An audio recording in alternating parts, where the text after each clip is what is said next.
Oke guys, kenalkan nama saya Madik Prayana dengan NIM 22170411125 dan rekan saya.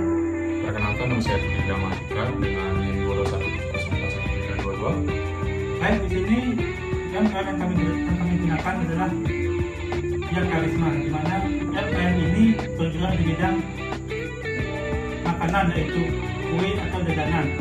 Untuk produknya akan kami tampilkan di sini. Nah, usaha Pian Karisma ini adalah usaha yang dijalankan teman-teman oleh ayah orang tua dari sang owner dan sekarang dijalankan oleh sang owner sendiri dan mungkin akan diteruskan oleh anak-anak sang owner tersebut. Untuk lebih lengkapnya, kami akan menampilkan hasil wawancara dan observasi kami.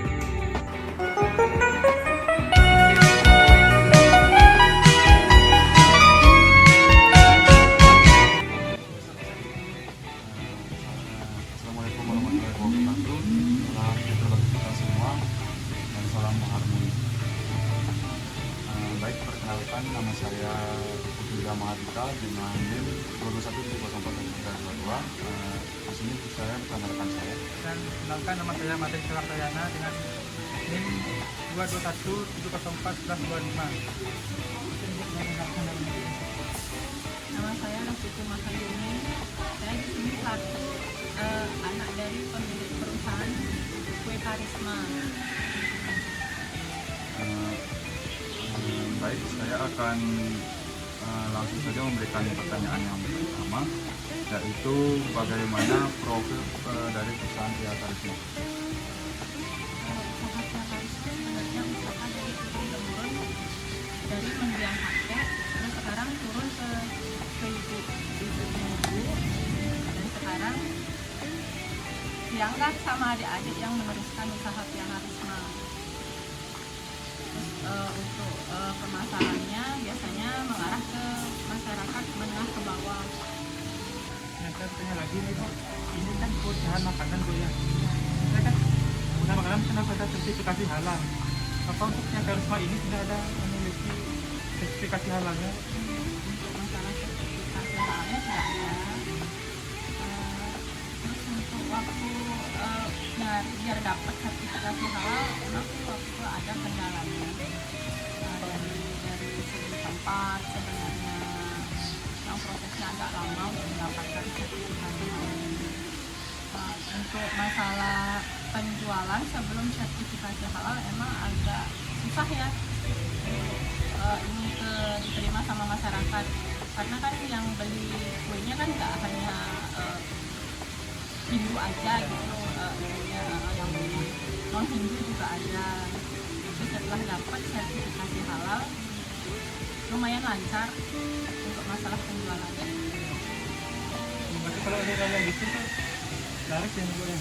Iya, biasanya dipakai untuk sesajen, tidak hanya untuk pakai teman ngopi di pagi pas sore hari aja, enggak, dipakai sesajen juga. Berarti kalian agama lain sama Islam tuh laris juga? Oh, laris juga banyak juga yang pesan dari Denpasar gitu, banyak yang pesan ke sini, tamu-tamu gitu banyak juga yang pesan. Biasanya mereka pakai oleh-oleh, ada juga yang buat oleh-oleh. Baik Ibu, terima kasih atas meluangkan waktunya. Semoga untuk kedepannya perusahaan Kue Karisma ini semakin sukses. Semoga kedepannya usahanya semakin lancar dan semakin ramai. Maka dari itu wawancara akan saya akhiri. Assalamualaikum warahmatullahi wabarakatuh. Salam sejahtera bagi kita semua dan salam harmoni. Kembali lagi bersama kami.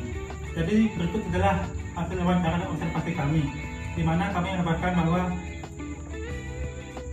UMKM ini menerapkan nilai-nilai agama dan teori normatif, di mana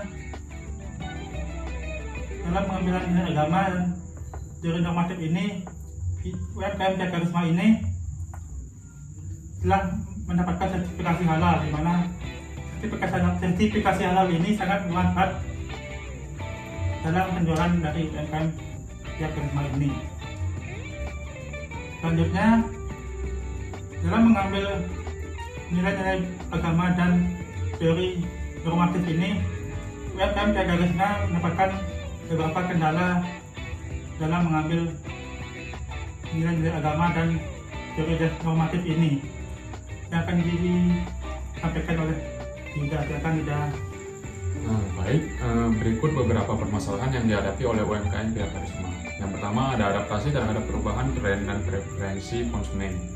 Yang dimana yang pertama selera kebutuhan konsumen dapat berubah seiring perkembangan zaman, tren dan gaya hidup. Yang kedua ada Via Karisma perlu mampu beradaptasi dan melakukan inovasi produk untuk memenuhi preferensi konsumen yang dinamis. Untuk yang kedua ada pemenuhan standar regulasi dan sertifikasi. Yang pertama ada sebagaimana dibahas sebelumnya, Via Karisma perlu memastikan produknya memenuhi standar sertifikasi halal dan regulasi terkait. Yang kedua ada pengelolaan proses sertifikasi yang memenuhi regulasi dapat menjadi tantangan operasional bagi UMKM.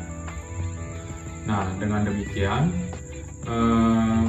permasalahan-permasalahan tersebut, Via Karisma dapat merancang strategi dan langkah-langkah yang dapat untuk mengatasi kendala-kendala yang dihadapi dan terus mengembangkan usahanya secara berkelanjutan. Nah, setelah mendapatkan permasalahan, kami juga mendapatkan rekomendasi untuk solusi kedepannya untuk UMKM Via Karisma ini. Yang pertama adalah dengan inovasi produk, di mana Via Karisma ini harus terus berinovasi dalam mengembangkan produknya, entah dari varian rasa atau isian, dengan memanfaatkan bahan-bahan lokal sebagai ciri khas produknya. Hal ini akan berdampak pada daya tarik konsumennya. Selanjutnya ada pemasaran dan branding. Dengan memperkuat branding Via Karisma sebagai produk kuliner khas daerah, dengan memanfaatkan potensi Via Karisma sebagai daya tarik wisata kuliner dengan mengintegrasikan promosi produk dan pengalaman wisata. Nah, sekian hasil dari observasi dan wawancara kami terhadap UMKM Via Karisma ini. Mungkin sebelum saya tutup, bagi kalian yang ingin mencari camilan, teman ngopi atau mungkin bahan-bahan untuk upacara agama, kalian bisa mencarinya di Via Karisma ini. Untuk alamatnya saya akan berikan setelah video ini. Terima kasih guys, dadah.